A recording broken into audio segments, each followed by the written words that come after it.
Today we play golf. Let me show you how we do it in the pros. Welcome to Behind the Golf Brand Podcast. I never miss with the 7-iron. A conversation with some of the most interesting innovators and entrepreneurs behind the biggest names in golf. My friends with the golf clubs. I lived on the golf course. I lived on the driving range. From pro talk You should learn something from each and every single round you play. to fun from on and off the green. Why would you play golf if you don't play it for money? Just let me put the ball in the hole. This is Behind the Golf Brand Podcast with Paul Liberatore. What's up, guys? Paul from Golfers Authority. Welcome to the Behind the Golf Brand Podcast. I'm actually really excited today because I have my friend Todd Kolb. Now, a lot of you guys know him from a lot of different things. Todd is the man. Todd has USGolfTV. He has this huge YouTube channel. He has a training academy where he lives. He's an author. He has products. Like, he is like literally the jack of all trades. Like, this dude, that's cool. So I'm really excited to have him on the show. We had Nick on the show from USGolfTV a couple of months ago because Todd was busy, but Todd's coming out with a new book, which is going to be really cool. So we'll talk about that. But I want to kind of know more about Todd and just kind of like all the stuff he has going on because this dude is legit. So without further ado, welcome to the show. Thanks, Paul. Appreciate that. That's a nice introduction. That's all. Wow. Yeah. At the end of the You day, were expecting that now, were you? oh man, I'm going to bring you along with me other places I go. That's Dude, let's do it. You can teach me how to play golf, and I'll just introduce you to everybody. that'll So be Todd fun. has a lot of stuff going on. So Todd, where do you live? You live like in one of the Dakotas, right? Yeah, so we're based out of Sioux Falls, South Dakota, born and raised here. My wife and I raise our kids here.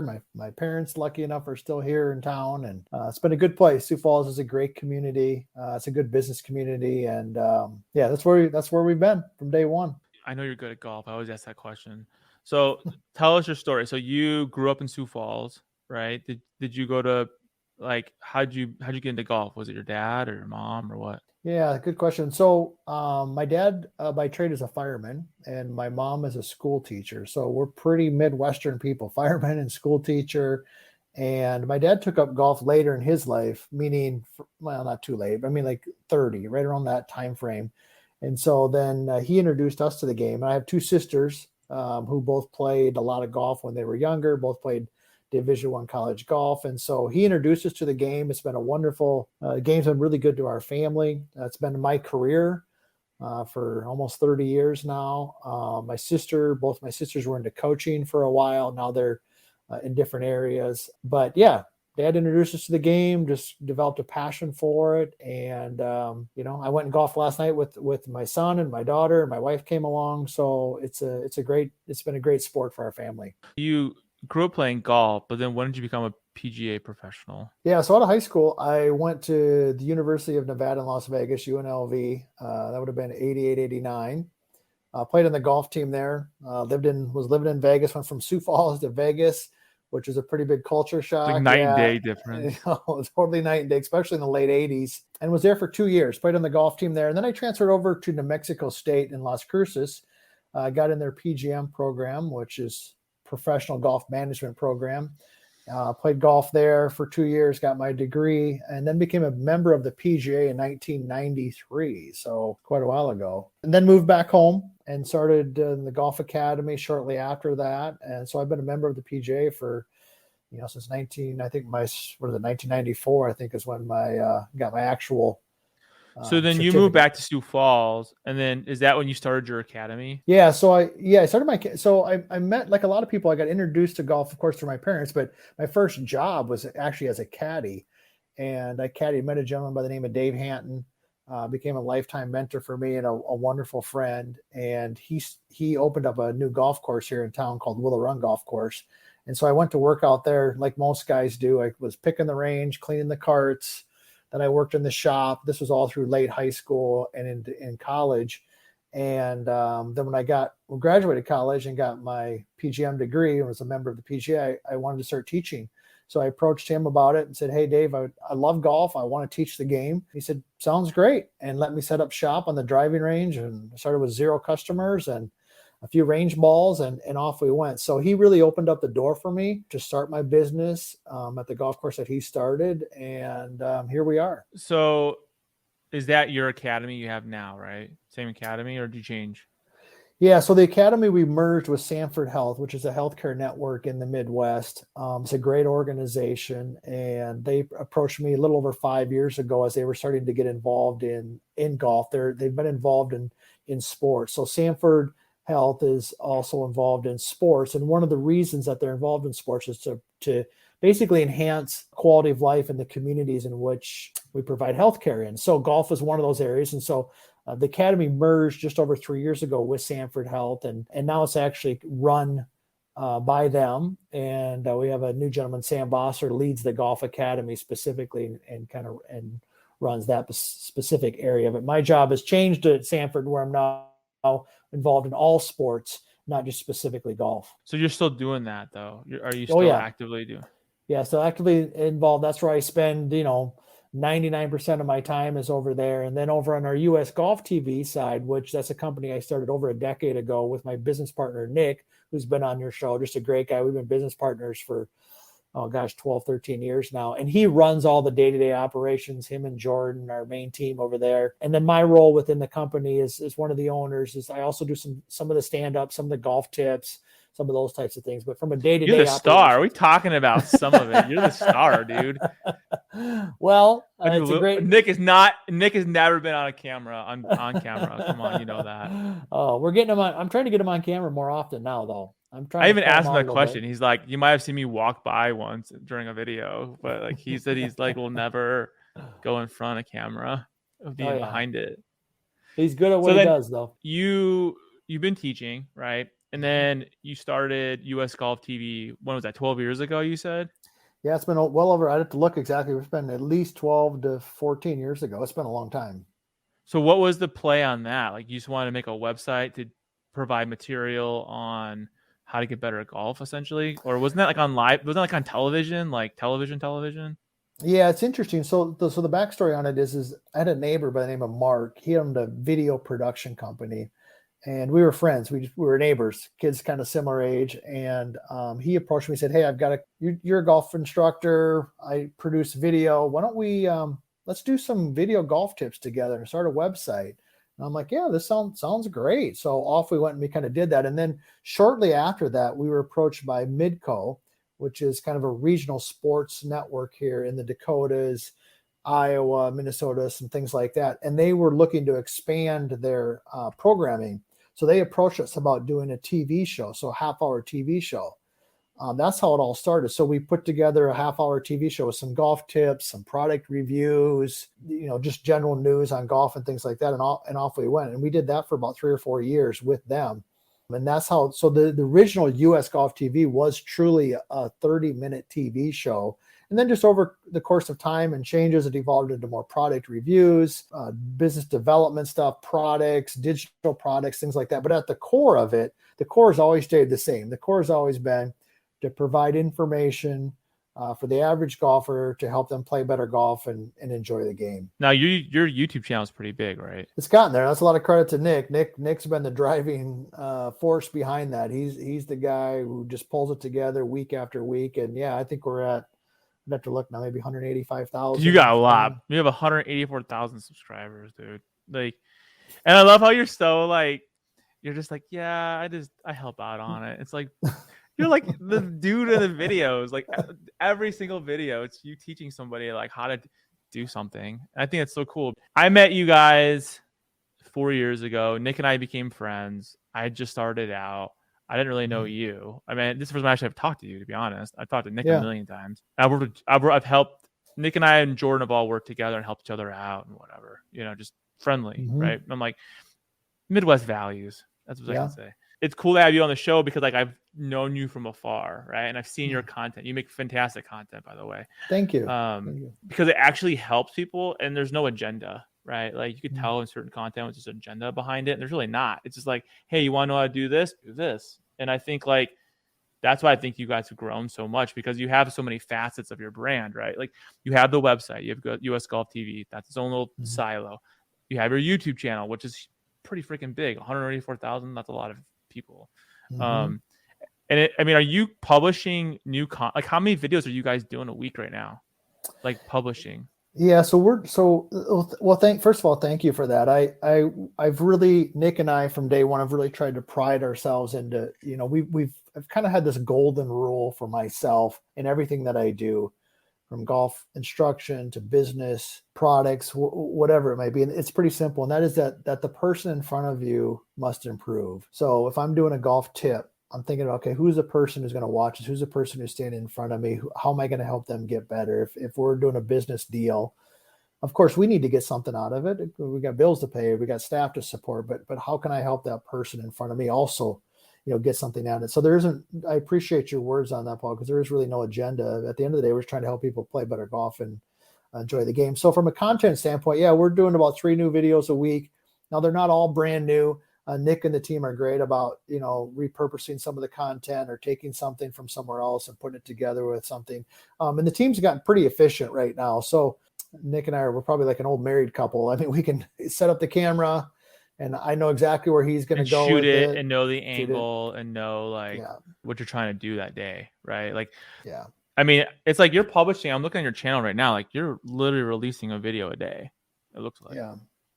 That's crazy. So typically what'll happen is Nick we'll meet. We might meet before, whatever. We meet in the range. He'll get the cameras. He'll get it set up. 2 cameras set up. And he'll say, all right, Todd, I need something on how to help people increase their club head speed, or I need somebody to improve their contact, or he'll give me a specific topic that he wants the content to go. And we've done it for so long. I mean, I don't want to say there's no prep time for it for me, because there is a little bit, but it's just going through what I've done for 30 years. So if I'm trying to increase somebody's club head speed, okay, my brain's going to certain areas. So yeah, that's probably like you, after you've done, what you're talking about. Yeah. Like it's like the camera is just a person, right? Like it'd be no different if I came to you and was like, hey, I have a chicken wing.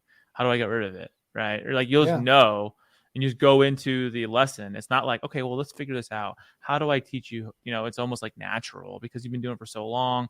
You understand how to help people's games, right? Like essentially, and like what are the fundamentals that somebody needs to get better, right? I mean, I had no idea. Like when I first met you guys, like I'm like, okay, I have a website, like similar to mine. I might do product reviews, and just I'm an average player. But then like your YouTube channel has really taken off in the last couple of years, like a lot, right? Like a ton. I mean, when did you guys start YouTube? Oh gosh, it's been about the same. I mean, it's been probably. You started like the stuff. Yeah, we didn't start right away when the company first started. That was kind of Nick's brought that to the table and he kind of helped do that. But it's like anything. You'll go and let's say you go to a tour event and you watch somebody hit a golf ball and you're like, wow, how do they do that? It's just, the sound of the contact and the rhythm and the tempo.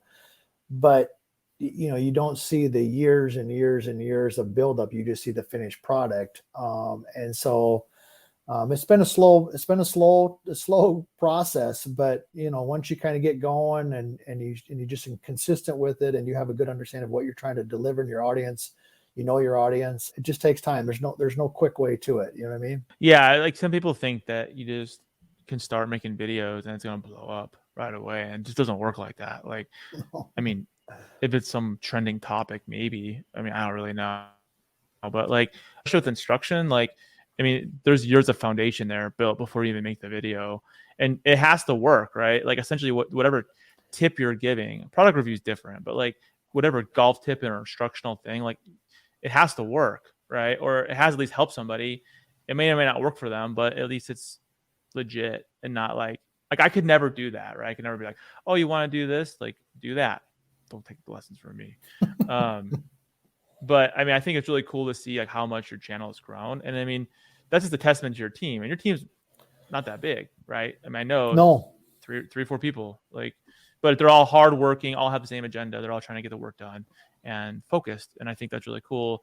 And I think the testament to the brand, right, that everybody's doing that. So like I said, I've known Jordan and Nick for at least 4 years. So it's crazy. They're like still the same team. Yeah, it's a good point. I mean, at the end of the day, I go back to kind of that golden rule: the person in front of you has to improve. So if people watch our content and they go implement the ideas that we put forth, they better improve. I tell my staff that, especially when I was doing a lot of teaching, I would remind them all the time, hey, that person just gave you $50 or $100 but more importantly, more importantly, they gave you their time and their trust. When I make a suggestion on something to do in their golf swing, let's say change their grip for sake of discussion, that individual is going to take that information and they're going to, if they're a diligent student, they're going to go spend hours and hours and hours doing what we suggested they do. So that damn well better be good information, or at least come from a place where we're trying to provide the best information possible. Because I always tell people this, like the greatest gift that a student gives a coach isn't so much time as it is trust. When I was working on the ladies tour quite a bit, I don't really get out there, I don't really work with anybody right now, but when I probably spent 7-8 years out there, a lot. When somebody gives you their trust, whether it be in business or anything like that, you got to do your best to make sure you deliver and give them the best information possible. Because once you lose that, if we lose the trust of our audience, we have nothing, like you said, Paul. I mean, you guys release a video. Like, some people think like, oh my God, you're releasing a video day. Let me tell you now, that's almost impossible to do. It's like super hard to do that. But like, you would think there'd be diminishing returns on those videos if you're trying to do one a day. And that is just not the case. Like, I mean, you release a video, like I'm looking at the channel right now. I mean, you released a video 5 hours ago and it already has over 2,000 views. Like, so essentially whenever Todd releases a video on YouTube, it does very well. Like, it will be over 10,000 views within a couple of days easily, which is that just shows you the strength of the channel and the strength of the information that's being given, because people are like, Todd releases it, someone watches it. It's not, it's almost like, okay, they're waiting for that because they know it's good content. Whatever that topic might be, it's going to try to help them in one capacity or another. So, I mean, that's really cool. You don't see that a lot. So yeah, I think it's a testament to just the brand, and I think to you and your training technique and like what, what you're talking about, and you're helping people get better. I also think it's part because I think that there's a group of people out there, and I think that group is getting larger, who are, and that's really kind of the premise behind, the book, which I know we're going to talk about a little bit, but is people are starving for just genuine good information. And we live in this world right now where it's instant information and it's so trendy. I mean, they just, everybody goes with whatever the latest thing is.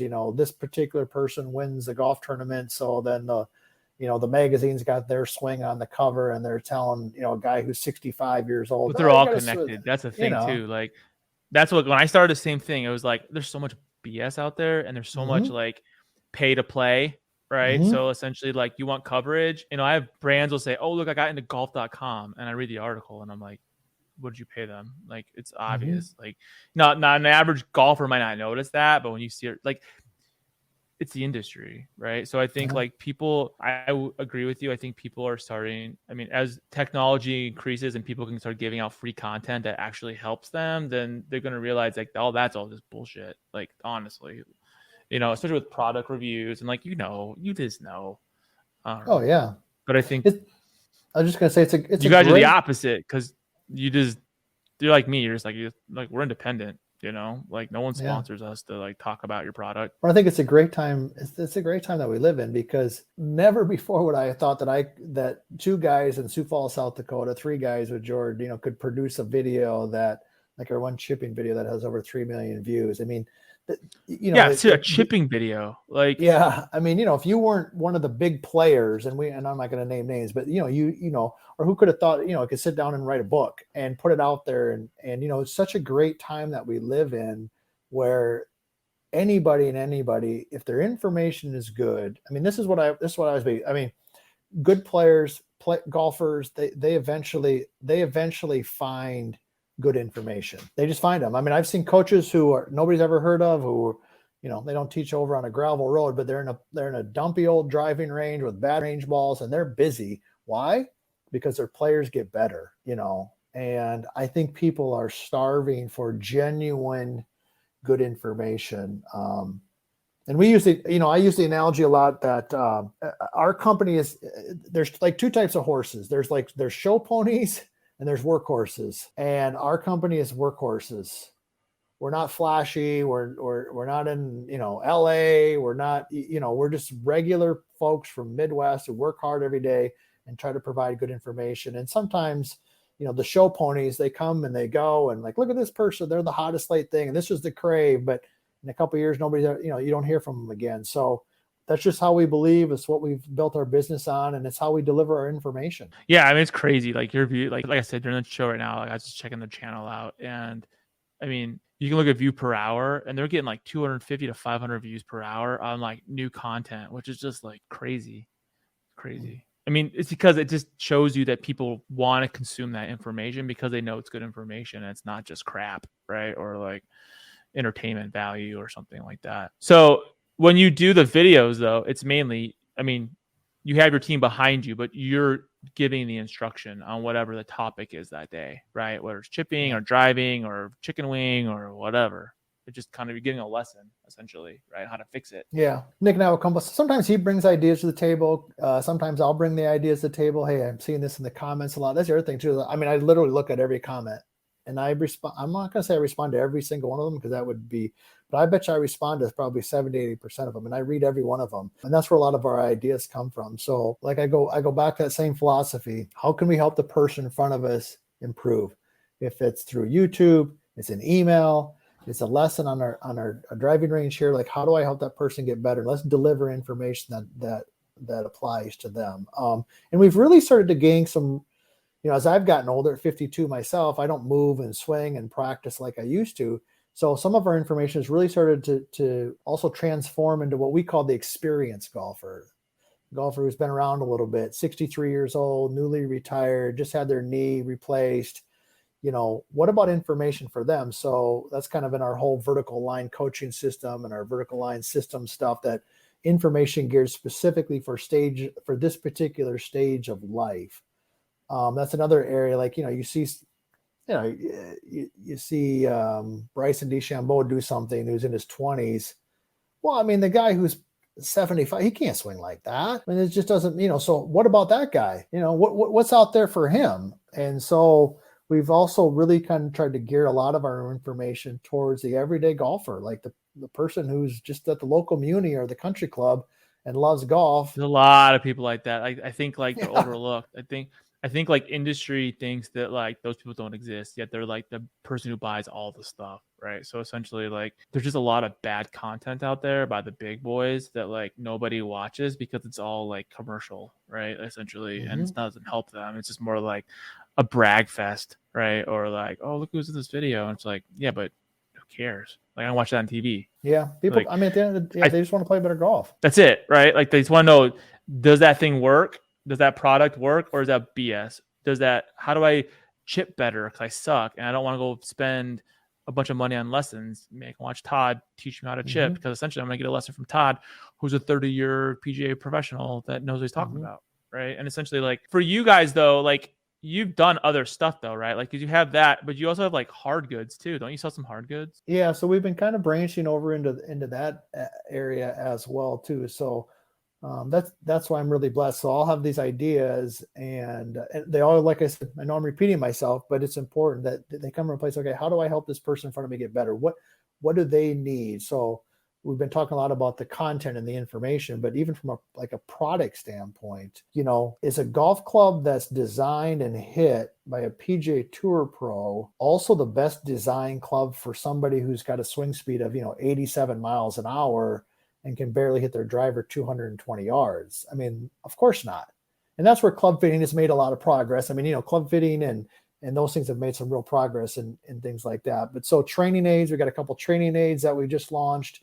The vertical line board is coming out, it's called. And then we got the vertical line stacker, which kind of work on specific areas of the golf swing that we feel help the average everyday golfer. Now, do I hope someday that I flip on the Golf Channel and there's a tour pro using it? Of course we do. I mean, that's always kind of fun. But at the end of the day, what's most fun is if I go to a local driving range and I see somebody using it, or I'm getting on an airplane and somebody says, "Hey, I saw your YouTube videos and that really helped me play better golf." So does that happen to you? I bet people see you. It well, periodically. It's happening more because the channel started to grow. But I get a lot of emails from people. Say, "Hey, this really helped me play better golf." A lot in the comments. I've actually gotten a few handwritten letters because our audience generally gears towards upper age-wise, 40 to 70. So some of them, I mean, they'll still sit down and write a letter, which is pretty cool. When you think about it, somebody takes time to write a letter and send it to you, or or takes time in a comment. So yeah, every once in a while we get that. Do you ever get like negative comments like that doesn't work? That's stupid. Oh yeah. Yeah. What do you Oh, do yeah, in those situations? You're like, whatever, skip. It's twofold. It's twofold. I always read them, of course. One of them I always thank them for their feedback, because they're, whether I agree or disagree, at least they're telling us what their opinion is on something. And usually there's always some hint of truth into what they're saying. It might not be all true. Like, let's say they might make a comment about, hey, the sound is really bad, or you talk too much, or whatever. I mean, Yeah, like whatever, dude. So, I take it with a grain of salt, but when I was younger, maybe it would have bothered me, but it doesn't bother Life's me much short. anymore. You're like, whatever, whatever. Yeah, you can tell. Like, I think I get that too sometimes. Just whatever. That's all I really do. I mean, if it's constructive, I'll be like, thank you for the constructive whatever. If it's just like dumb, I'm like, oh, I hate that brand because they're a-holes. I'm just like, okay, what's your opinion? Next. Like, what am I going to say? Yes, you're right. Yeah. No, you're wrong. I don't really care. It's your opinion. Let's talk about the book. So what is the book and why did you write it? Yeah, it's a good question. So I was showing you there. So it's called The Bad Lie. This is actually just, you can't even buy this particular one because we're going through the last revisions of it right now. So when you have to revise a book, do you have to read through it like yourself and be like, I don't like that, or what? I don't know, honestly. Yeah, so I'm going through and reading it, and I got my little Post-it notes I stick on the sides, and I just did about the first third of it, and I cleared them all out because I put the notes already in another place. But yeah, so I'm going through and reading it and just making sure, it's one thing to read it on a screen, like in a document, and then when you get the actual book and you see the pictures and things like that, it feels and reads different. So I've been just going through and doing that. But it's called The Bad Lie, Why Traditional Golf Instruction is Failing You. So what I really wanted to do with the book is I wanted to differentiate for the average golfer, the everyday player, is the information that's out there, the trendy information, the on the newsstands, on the TV, is that information specifically the best information for you based on your age, your ability, your time to practice, and those types of stuff. Now, it's a little bit of an us versus them. It's kind of what I call the traditional versus our ideas.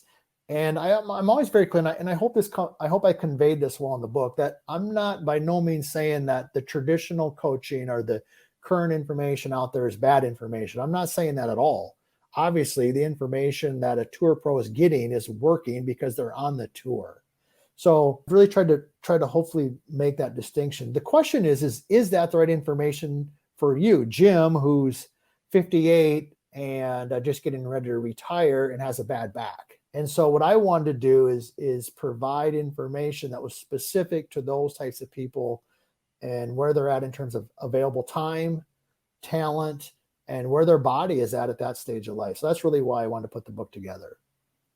Yeah, because now it's like one shoe fits, right? Everybody, like essentially. There's a million factors as to why you're not good at golf. Yeah, it's 100%. It's so we talk a lot about this even at the academy. So the easiest thing for me to do at the academy 30 years ago when I started would have been to just say, here's the system we're going to teach. And I'm not going to say names because I don't want to get myself in trouble, but there's certain brands or instructors out there who, if you went to teach for them, let's say, Paul, you're a young person, you say, hey, I want to learn to teach. And so I'm going to go teach at XYZ Academy, a big name academy. And you would be told exactly what you should teach that particular person. Well, I want to see the club in this position at this point of the golf swing. I want to see it here. I want to see and you would follow that particular roadmap. That's the easiest way to do it because you can replicate it and you can kind of assembly line it. But I never believed that everybody who walks in your lesson tee is the same. When a 13-year-old boy walks on my lesson tee and wants to play college golf someday, that's a different situation than a 63-year-old who just retired and is struggling because he just had his knee replaced. I can't teach them the same.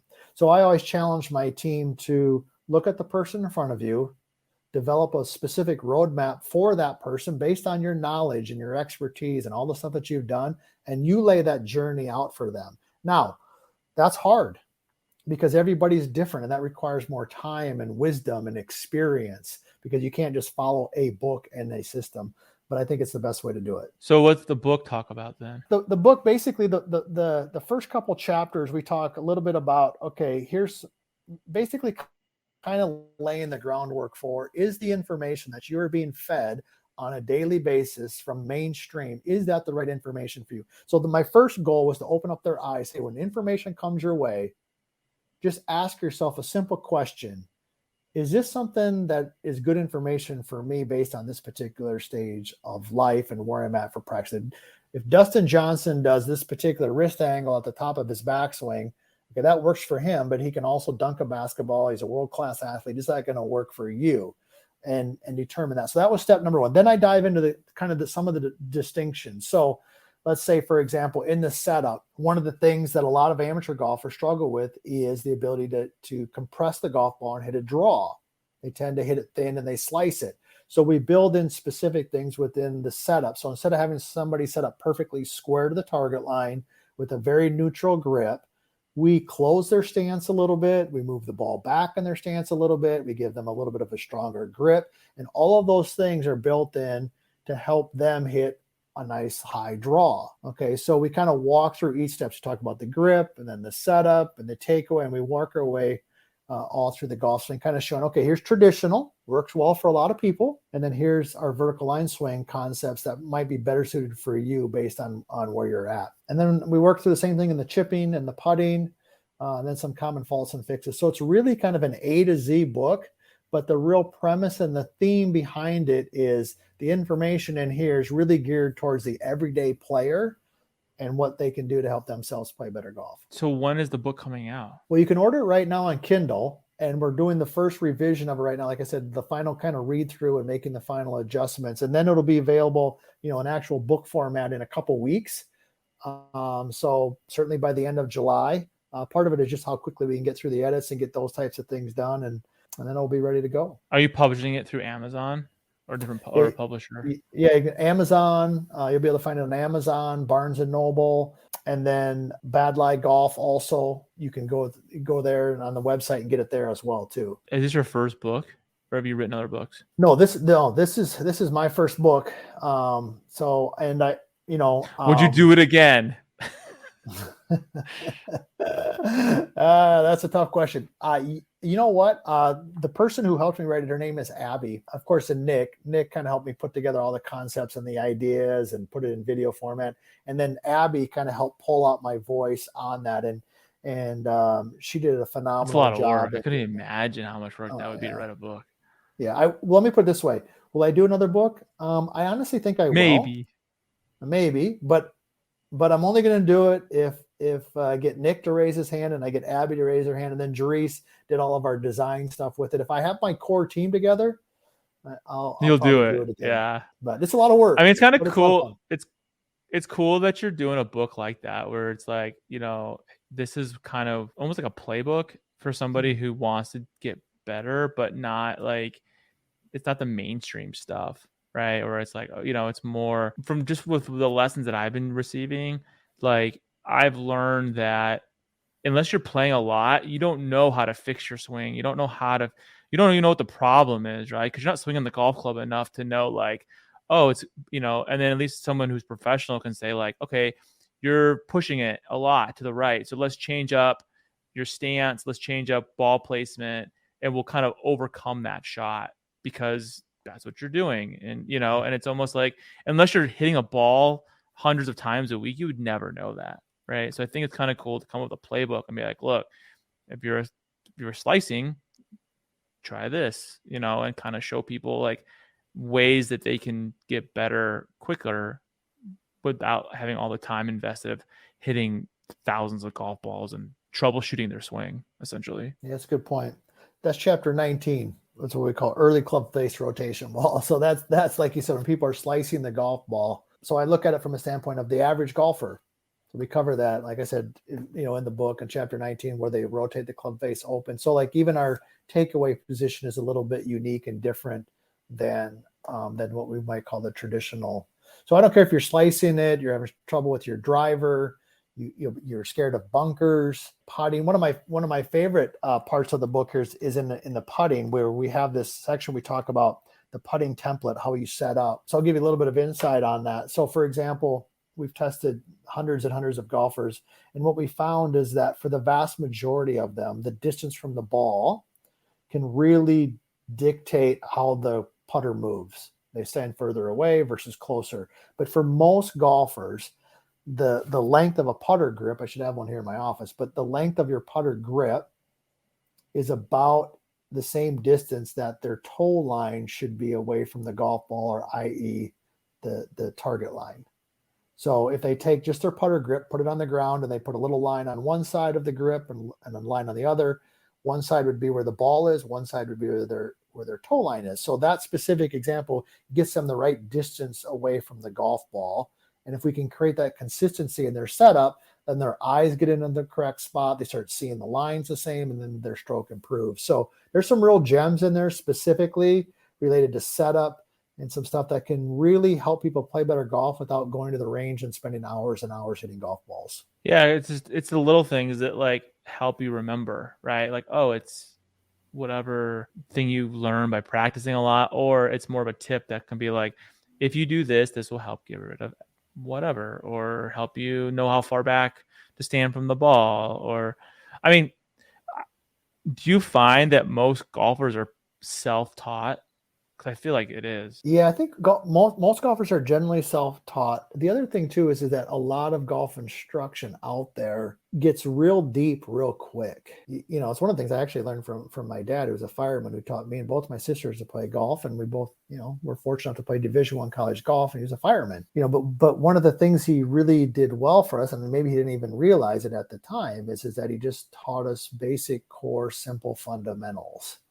And I think when you look back on the greats, and I give some examples in there, when you look at, you know, Jack Nicklaus and Andy North and Tom Watson and the legends, Sam Snead, the legends of the game, you'll see a lot of the same characteristics of the vertical line swing that we teach in those legends that lasted for years and years. And I think a lot of golf instruction, maybe because the golf instructors want to sound smart, I don't know, or maybe it's the advancement of technology, but the information and the content gets really deep, really quick. And the person who's just trying to play better golf and watching a 4-minute video, they don't care about torque and angles and vertical. They don't really care about that. What they care about is they just want to play better golf. So simple things of just, hey, next time you go to the golf course, start with 60% of the weight on your lead foot. Feel a little bit of pressure there. And early in the backswing, make sure you shift that weight to your trail foot and specifically towards your heel. Boom. They don't need to know that the pressure shift starts, you know, on the ball of the lead foot, it goes towards the lead heel, and it rotates at this particular angle. They don't need to know all that. They just want to be told what to do to play better golf. It's like too much information. Like, you'll never figure out what's wrong if this is too much. You know what I'm saying? Like, it's like, I mean, just for what I've been learning, just the last couple of months of instruction is like literally, I mean, I'm hitting like 7-iron like 200 times, right? A lesson or something like that, over and over. And like seeing this, the little, I mean, it's so crazy. Like, this is what I've learned, just a little bit of a nuance, and wherever you put the ball, or the ball with your foot, or like whatever, it's just crazy how much of a difference it will make to your shot. Just, you never think about that. You think, oh, I'm going to set up, I'm going to smack the crap out of it. You know, or this past week we did in a sim because it's too hot outside, but we were doing just like course management, like just basic course management, like what to do, right? Because everyone thinks like, oh, I'm on the tee box, I'm going to hit a driver right away. And it's like, maybe you don't need to hit a driver. Like, you know, like, okay, this is a good rule. Like, my instructor's like, here's a good rule of thumb. Like, if it's so many yards, hit a driver. If it's not so many yards, maybe you shouldn't hit a driver. Maybe you should hit a shorter club, because your second shot, you'll get on the green. Like, just basic fundamental stuff that like you're never taught. You just think like, hit driver, hit long iron, who God knows where it goes, you know, and then you'll get on the green and you'll putt in 3 or something. Like, I think that's what's kind of cool about the way you teach, is that it's the meat and potatoes, right? It's like what you need to know to get better. And it's cool you're actually doing it in a tangible form, not just like, you know, a video. Well, nothing wrong with video. I'm just saying, like, somebody can, like, my dad would read that book, right? Like, he would read a book and like highlight it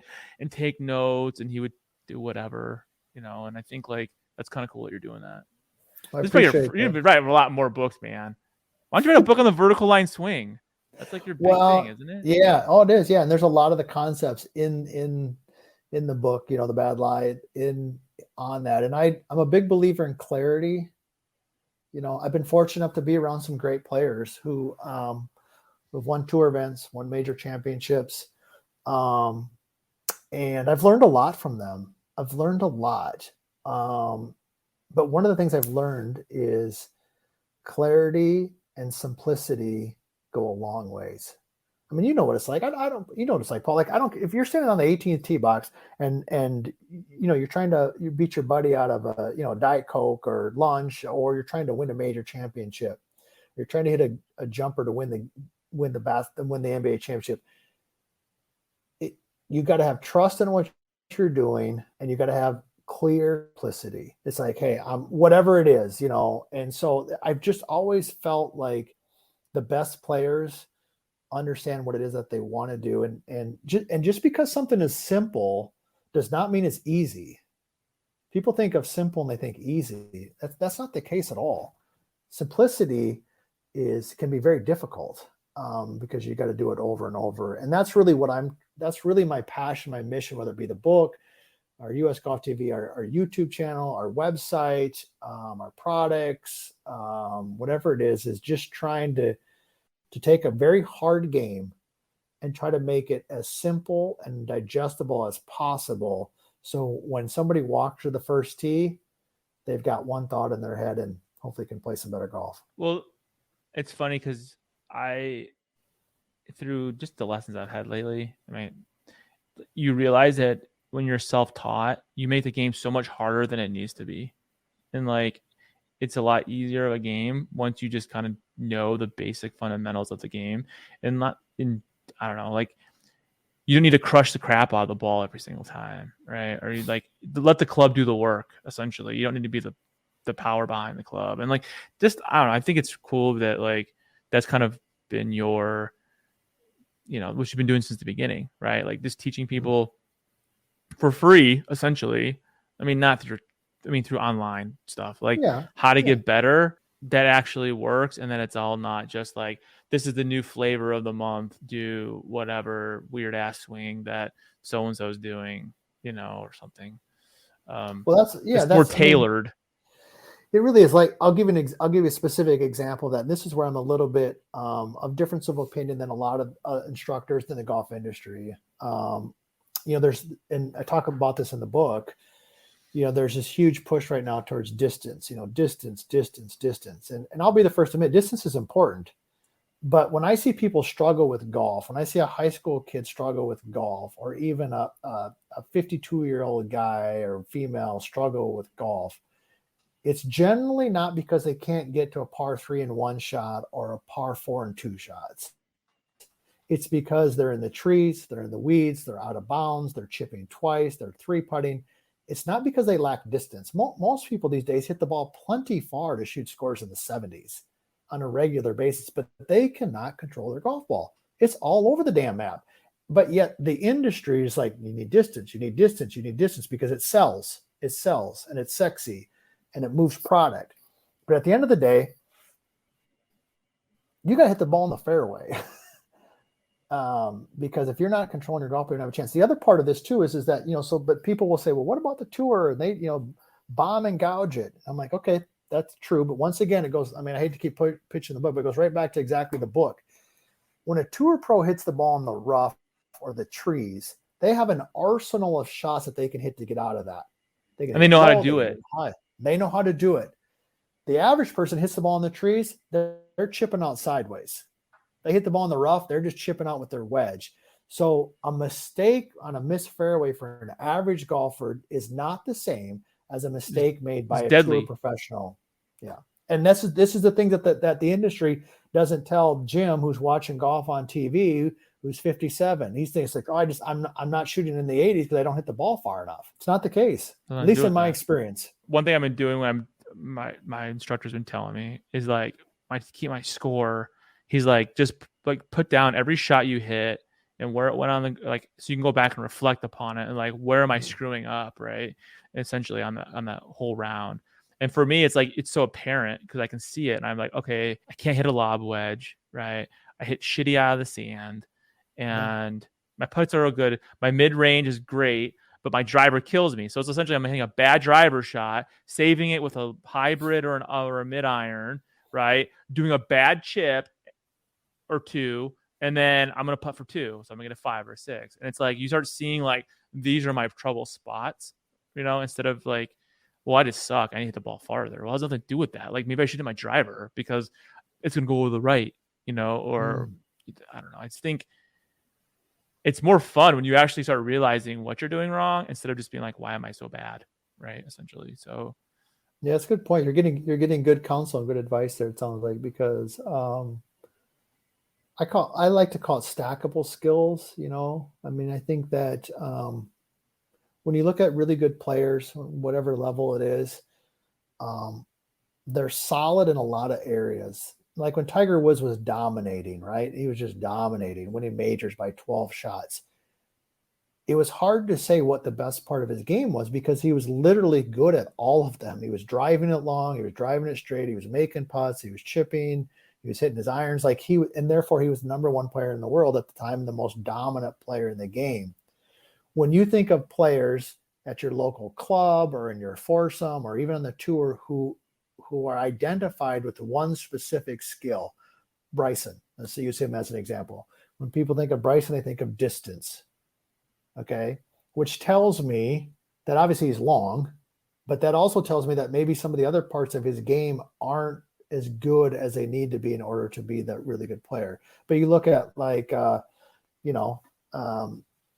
right now, who's like number one in the world and won 3 or 4 times already, I think he's fairly long. I think he's average, but I mean, like, it would be hard for me as an average viewer to say, okay, what part of his game is like outstanding, when the truth of the matter is he's probably pretty good at all of them. So I just believe over time, being solid at a lot of things is better than being great at one. And as an industry, we're doing a disservice when we tell people distance, distance, distance, and we ignore the other stuff. And it sounds like your coach, who's doing a really good job, is giving you good information because he's getting you to think about the other stuff. Yeah, I mean, as an average consumer, right? Like golf, I mean, that's how I started all this. You don't know any of this. You just think like, okay, this club will make it go higher in the air, or it will make it go. It's forgiving. Like, what the hell does that even mean? It means it goes up in the air. That's what it means, right? And it doesn't go as long.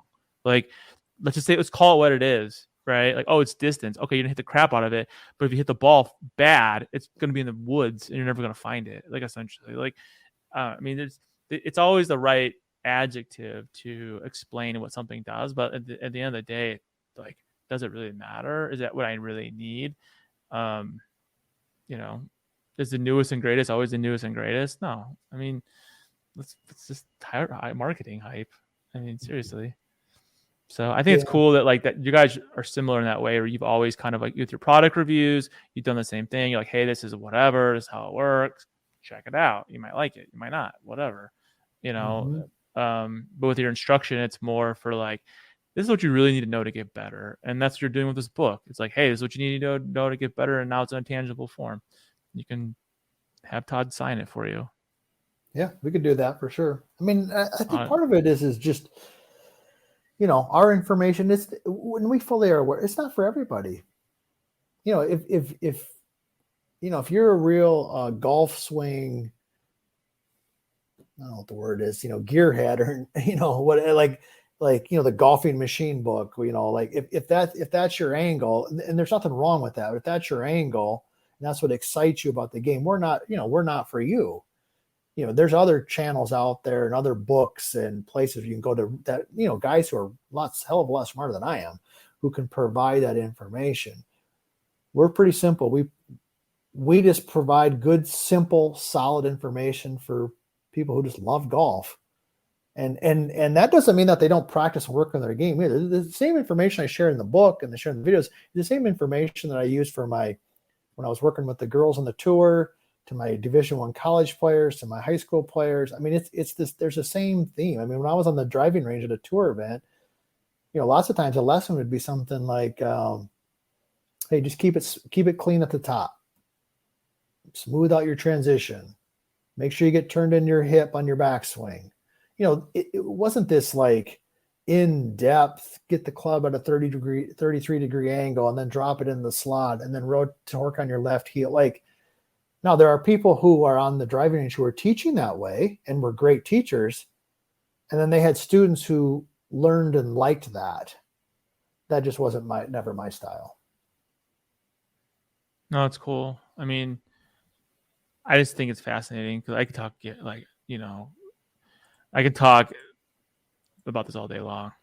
I mean, golf becomes a lot more fun of a sport when you start seeing like a little bit of improvement, and you're like, oh wow, or like you don't feel like the anxiety when you see a lake or you see a bunch of bunkers, and you're like, oh, it's no problem, who cares, right? Or you understand like why the course is designed the way it's designed, like the architecture of the course or the hole, and like how to play a hole. Like, it's just so much strategy to the game.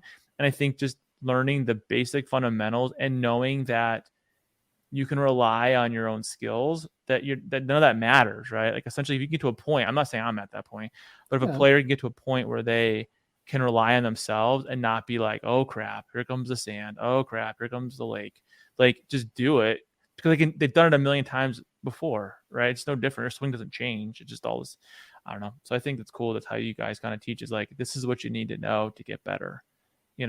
Try it, and then try this other thing. It's a great point you bring up there, because it's I've thought a lot about that as a coach. Good coaching eventually helps people become self-sufficient. They should be self-sufficient. People need to know and understand their own golf game. And once they start to, like you're saying, you get a little bit deeper into like, okay, man, I usually make this poor swing when there's water on the left, or the wind's coming out of the left, or they start understanding. Or I see a bunch of houses to the left. Yeah. Like, oh shit, I'm at a house. Right. And I think what a good coach truly does, and it's the whole premise of what we've been talking about here today, is they guide the journey. They don't dictate it. They guide it. Say, hey, what about this? Look here. How does that feel to you? And that's really what we pride ourselves on, is it's not like you go to A, B, C. It's like, hey, let's look here. How does that feel for you? What does that understand? How do you understand that? And eventually what truly happens is, most golfers that I've been around, from tour pros to not so much beginners, but people who've played golf, they generally, if they start to struggle, they fall back into the same old habits. Like, when I start hitting bad golf shots after playing golf for 45 years, I usually fall back into the same habit. Okay, so if I'm aware of what that habit is, I have the opportunity, and I understand how to get out of it, then I have an opportunity to help myself moving forward. When you're new to the game, you're probably making a variety of different mistakes because everything is new. But the longer you play the game, the less new mistakes you make, the more you just repeat the old mistakes, if that makes sense. And so a good coach helps shed light on what those mistakes are and helps them develop a plan to navigate. Oh, 100% agree. 100% agree. Like, I mean, as a self-taught player, I used to be okay. Let's put it that, before I had family and job and all the whole 9 yards, right? And then you don't play as much, so you get worse. But then it's like, you still try to play the way you did, but you can't physically, and you're not 20 years younger and whatever. But then even trying to learn how to re-swing, like for my own personal game, I've been trying to literally start from scratch and be like, I was an arms player. I never used my hips. I never turned. I never did any of that. It was always arms. And then just everything's wrong. Let's put it that way.